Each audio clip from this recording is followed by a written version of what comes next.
সবাইকে নমস্কার। অনেক দিন থেকেই কোনো ভিডিও দিতে পারছি না বিভিন্ন রকম অসুবিধার কারণে। তাই ভাবলাম বাগানের কাজ তো আর থেমে থাকে না, তাই কি করেছি তার একটি আপডেট আপনাদেরকে দিচ্ছি। এই যে দেখুন, এই কলকাতা পাতিলেবু গাছটিতে এখনও প্রচুর পরিমাণে ফুল এসে যাচ্ছে মার্চ মাসের শেষের দিকে।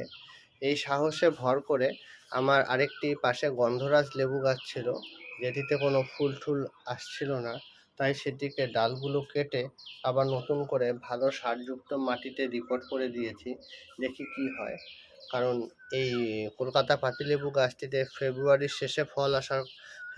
শেষে ফুল বন্ধ হয়ে যাওয়ার কথা থাকে, কিন্তু আবারও এটিতে নতুন করে দেখছি ফুল আসছে এবং প্রচুর ফুল ফলে রূপান্তরিত হয়ে গেছে।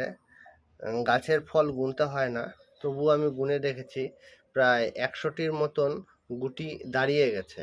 মানে এগুলো আর ঝরে পড়বে না, বড় বড় গুটি হয়ে গেছে। ভেতরে সবুজের মধ্যে আছে জন্য অতটা স্পষ্ট বোঝা যাচ্ছে না।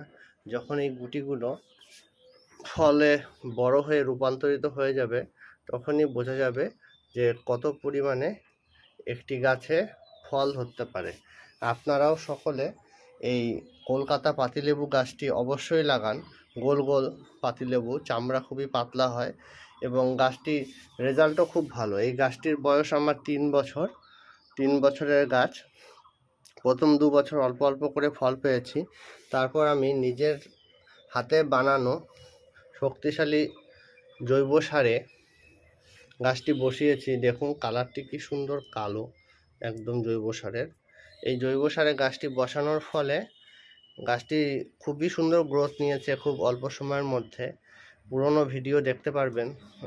এই 1 মাস আগেই, 1 থেকে 1.5 মাস আগেই রিপোর্টিং করেছিলাম এবং রেজাল্টও খুব দারুণ। ভবিষ্যতে আপডেট দেব যে টোটাল কতগুলো ফল দাঁড়ায়। ধন্যবাদ সবাইকে।